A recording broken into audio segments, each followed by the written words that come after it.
उस दिन घर की सफाई करते हुए नैना को अपनी माँ की पुरानी संदूकची मिली।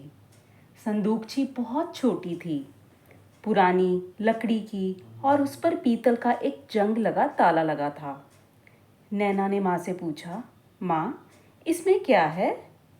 माँ ने संदूकची देखते ही उसके हाथ से चाबी छीन ली। कुछ नहीं, नैना हंस पड़ी।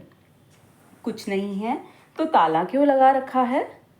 माँ ने कोई जवाब नहीं दिया, बस संदूकची उठाकर अलमारी के सबसे ऊपर रख दी। लेकिन जाते जाते उन्होंने एक बात कही, नैना, मेरी मौत के बाद भी इसे मत खोलना। नैना का चेहरा उतर गया। माँ, ऐसी बातें क्यों कर रही हो? माँ मुस्कुराई, बस कह दिया। उस रात नैना को नींद नहीं आई, क्योंकि माँ ने जिंदगी में पहली बार उससे किसी चीज़ को लेकर इतना सख्त व्यवहार किया था। और अब उसके मन में एक ही सवाल था, आखिर उस छोटी सी संदूकची में ऐसा क्या था जिसे माँ अपनी बेटी से भी छिपा रही थी? नमस्कार दोस्तों, स्वागत है आपका द स्टोरी बूम यूनिवर्स में। आज की कहानी का नाम है माँ की बंद संदूकची। अगली सुबह माँ मंदिर गई।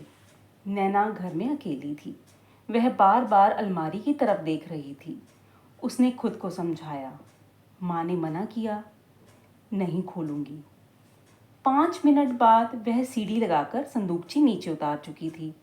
ताला बंद था, लेकिन ताले के नीचे एक छोटी सी जेब थी। उसमें एक पुरानी चाबी रखी थी। नैना ने चाबी हाथ में ली, कुछ पल सोचा, फिर ताला खोल दिया। संदूकची खुली, लेकिन अंदर सोना नहीं था, ना पैसे, ना गहने। अंदर सिर्फ कुछ पुराने कागज, 3 चिट्ठियाँ, एक टूटी हुई घड़ी और एक छोटी सी लाल रिबन थी। नैना को समझ नहीं आया। उसने पहली चिट्ठी उठाई। उस पर लिखा था, जिस दिन नैना पहली बार स्कूल जाएगी। नैना चौंक गई। यह चिट्ठी उसकी माँ ने लगभग 20 साल पहले लिखी थी। उसने चिट्ठी खोली। उसमें लिखा था, आज मेरी बेटी पहली बार स्कूल गई है। उसने मेरा हाथ इतनी ज़ोर से पकड़ा था कि मेरी उंगलियां दर्द करने लगीं। लेकिन मैंने हाथ नहीं छुड़ाया, क्योंकि मैं जानती हूँ एक दिन यही बच्ची मेरा हाथ छोड़कर बहुत दूर चली जाएगी।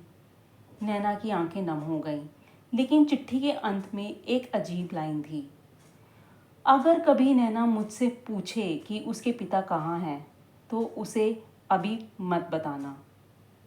नैना का दिल अचानक तेज धड़कने लगा। पापा? उसके पिता के बारे में घर में हमेशा बस इतना कहा गया था कि वे बहुत पहले गुजर गए थे, लेकिन माँ ने ऐसा क्यों लिखा था? नैना ने दूसरी चिट्ठी उठाई। उस पर लिखा था, नैना के 10वें जन्मदिन पर। उसने उसे खोला। आज मेरी बेटी 10 साल की हो गई है। आज उसने मुझसे कहा, माँ, मेरे पापा कैसे दिखते थे? मैंने कहा, बहुत अच्छे थे।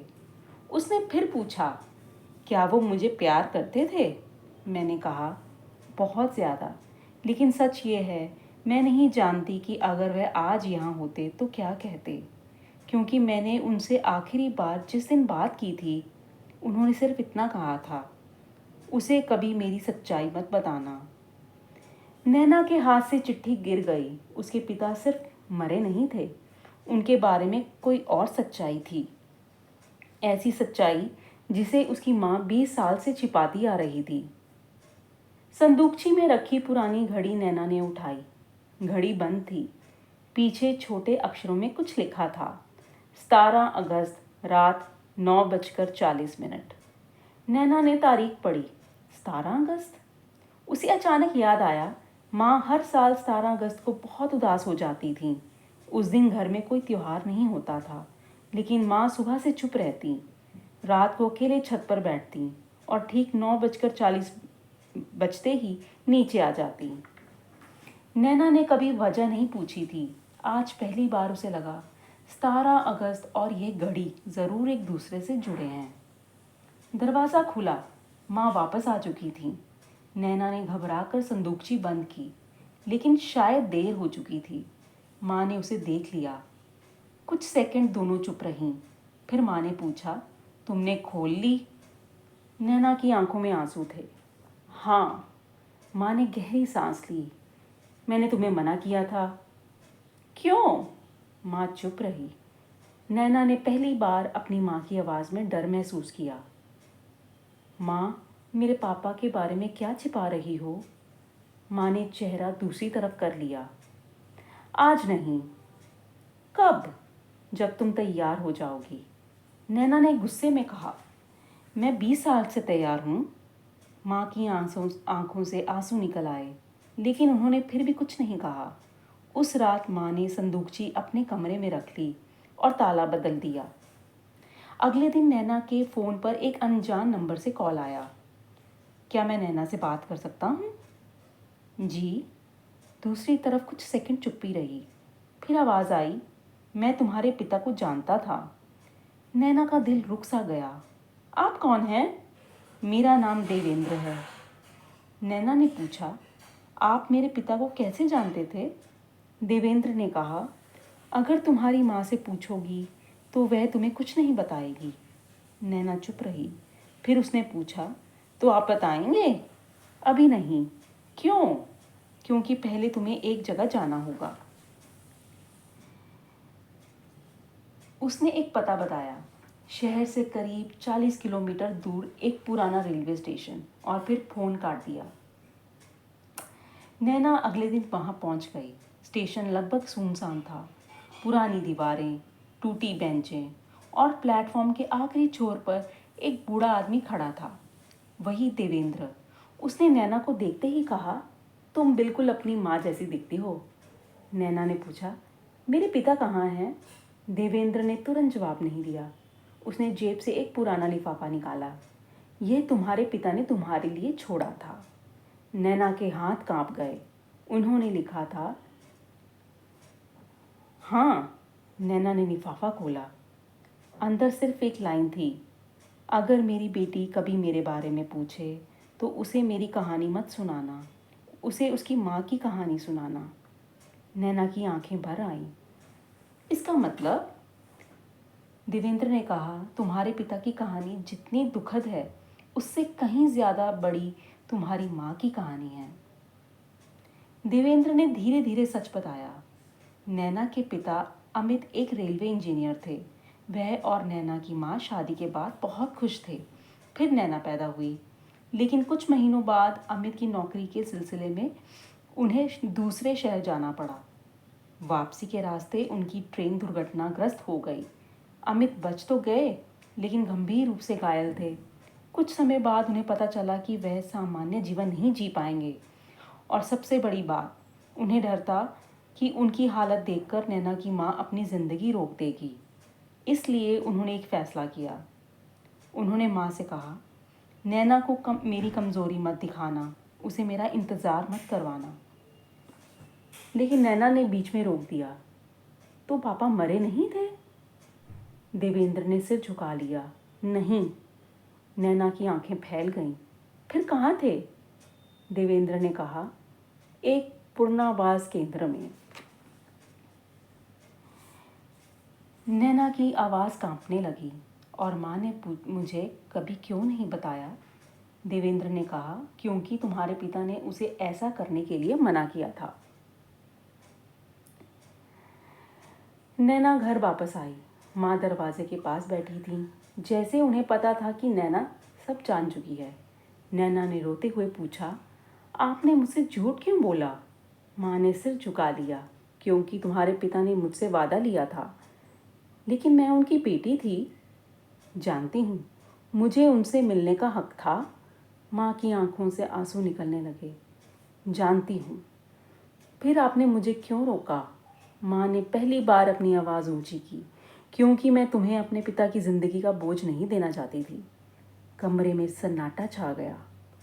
माँ ने कहा, तुम्हारे पिता जिंदा थे, लेकिन वह खुद को तुम्हारे सामने लाने की हालत में नहीं थे। वह हर साल तुम्हारे जन्मदिन पर तुम्हारे लिए कुछ लिखते थे, हर साल मुझे भेजते थे, और मैं सब कुछ इस संदूकची में रखती गई। नैना ने संदूकची की तरफ देखा तो ये सारी चिट्ठियाँ तुम्हारे पिता की हैं। नैना रोने लगी। माँ, आपने मुझे मेरे पिता से दूर रखा? माँ ने धीरे से कहा, हाँ। फिर कुछ सेकंड रुक कर बोली, लेकिन मैंने हर रात तुम्हें तुम्हारे पिता के पास बैठकर याद किया है। माँ ने संदूकची खोली। उसमें एक आखिरी लिफाफा था। उस पर लिखा था, नैना के 25वें जन्मदिन पर। नैना ने कांपते हाथों से उसे खोला। चिट्ठी छोटी थी। उसमें लिखा था, मेरी बेटी, अगर तुम ये पढ़ रही हो तो शायद तुम्हारी माँ ने आखिरकार तुम्हें सब बता दिया होगा। मैंने तुम्हें दूर रखा। ये मेरी सबसे बड़ी गलती भी हो सकती है, लेकिन एक पिता के रूप में मैं चाहता था कि तुम मुझे देखकर दुखी होने के बजाय मेरे बारे में सुनकर मुस्कुराओ। तुम्हारी माँ ने मेरे कहने पर तुमसे बहुत झूठ बोला, लेकिन बेटी, उस झूठ की सज़ा उसे मत देना, क्योंकि हर रात वह मेरे पास बैठती थी, मेरे हाथ पकड़ती थी और मुझे तुम्हारी हर छोटी बात बताती थी। तुमने पहली बार साइकिल कब चलाई, तुम्हें पहली बार प्यार कब किया, तुम पहली बार कब रोई, तुमने माँ को पहली बार कब गले लगाया। मैं तुम्हारी ज़िंदगी का हिस्सा नहीं था, लेकिन तुम्हारी माँ ने मुझे तुम्हारी ज़िंदगी से कभी बाहर नहीं होने दिया। अगर कभी तुम्हें लगे कि तुम्हारी माँ ने तुम्हारे पिता को तुमसे छीन लिया, तो याद रखना, उसने तुम्हारे पिता को नहीं छीना, उसने तुम्हारे बचपन को बचाया था। पापा, नैना चिट्ठी पढ़ते पढ़ते फूट फूट कर रोने लगी। कुछ दिनों बाद माँ ने नैना से कहा, अगर तुम चाहो तो उनसे मिल सकती हो। नैना ने कुछ नहीं पूछा, बस माँ का हाथ पकड़ लिया। दोनों पुनर्वास केंद्र पहुंची। एक कमरे में खिड़की के पास एक आदमी बैठा था। बाल सफ़ेद हो चुके थे, चेहरा कमज़ोर था, लेकिन आंखें वैसी ही थीं। नैना दरवाजे पर खड़ी रह गई। उस आदमी ने उससे देखा, कुछ सेकंड तक देखता रहा, फिर उसकी आंखों में से आंसू आ गए। उसने कांपते हाथों से पूछा, तुम नैना हो? नैना आगे बढ़ी। उसने कुछ नहीं कहा, बस उसके पास बैठ गई और उसका हाथ पकड़ लिया। अमित रोते हुए बोला, तुम बहुत बड़ी हो गई। नैना ने मुस्कुराते हुए कहा, और आप बहुत देर से मिले। अमित की आंखों से आंसू निकल पड़े। नैना ने उसका हाथ अपने माथे से लगा लिया। पापा। यह शब्द सुनते ही अमित ने आंखें बंद कर ली और शायद 20 साल का इंतज़ार उस एक शब्द में खत्म हो गया। उस रात घर लौटकर नैना ने वही पुरानी संदूकची खोली। इस बार उसमें से उसने सारी चिट्ठियां बाहर निकाल दी। फिर एक नया कागज़ लिया और लिखा, आज मैंने अपने पिता को पहली बार देखा, लेकिन आज मुझे अपनी माँ पहली बार दिखाई दी। 20 साल तक मैंने सोचा कि माँ ने मुझसे मेरे पिता को छिपाया। आज समझ आया, वह मेरे पिता को नहीं छिपा रही थी, वह मेरे बचपन को बचा रही थी। और शायद यही माँ होती है, जो अपने हिस्से का दर्द छिपाकर बच्चे के हिस्से में सिर्फ प्यार रखती है। नैना ने वह कागज़ संदूकची में रखा, ताला बंद किया, लेकिन इस बार चाबी माँ के हाथ में नहीं थी। नैना ने चाबी अपनी माँ को वापस दे दी। अब इसे आप संभाल कर रखिए। माँ ने पूछा, क्यों? नैना मुस्कुराई, क्योंकि इसमें मेरे पिता की यादें हैं। फिर माँ को गले लगाकर बोली, और मेरी माँ का पूरा जीवन। कई बार बच्चे बड़े होकर अपने माता पिता के पुराने फैसलों को गलत समझ लेते हैं। उन्हें लगता है, माँ ने मुझे क्यों नहीं बताया, पापा ने ऐसा क्यों किया, मुझसे सच क्यों छिपाया। लेकिन हर सच उस समय नहीं बताया जा सकता जब वह हुआ हो। कुछ सचों को समझने के लिए उम्र चाहिए, और कुछ त्यागों को समझने के लिए खुद माँ बनना पड़ता है। क्योंकि माँ अपने बच्चे को सिर्फ ज़िंदगी नहीं देती, कभी कभी वह अपनी पूरी ज़िंदगी उसके लिए चुपचाप जी देती है। तो अगली बार जब आपको लगे कि आपकी माँ ने आपसे कोई बात छिपाई है, तो तुरंत नाराज़ मत होना। हो सकता है उसकी उस खामोशी के पीछे कोई ऐसा दर्द हो जिसे वे आज भी सिर्फ इसलिए छिपा रही हों ताकि आपके चेहरे की मुस्कान बनी रहे। और शायद माँ के सबसे बड़े राज का नाम भी प्यार ही होता है। तो दोस्तों, मुझे पूरी उम्मीद है कि आपको ये कहानी ज़रूर अच्छी लगी होगी। अगर ऐसा है तो कृपया आप हमारे चैनल को सब्सक्राइब करें, लाइक करें, शेयर करें और कमेंट भी करें। हम अगली कहानी में बहुत जल्द फिर से हाजिर होंगे। तब तक के लिए आप अपना ध्यान रखें, चैनल के साथ बने रहें। आपका बहुत बहुत धन्यवाद।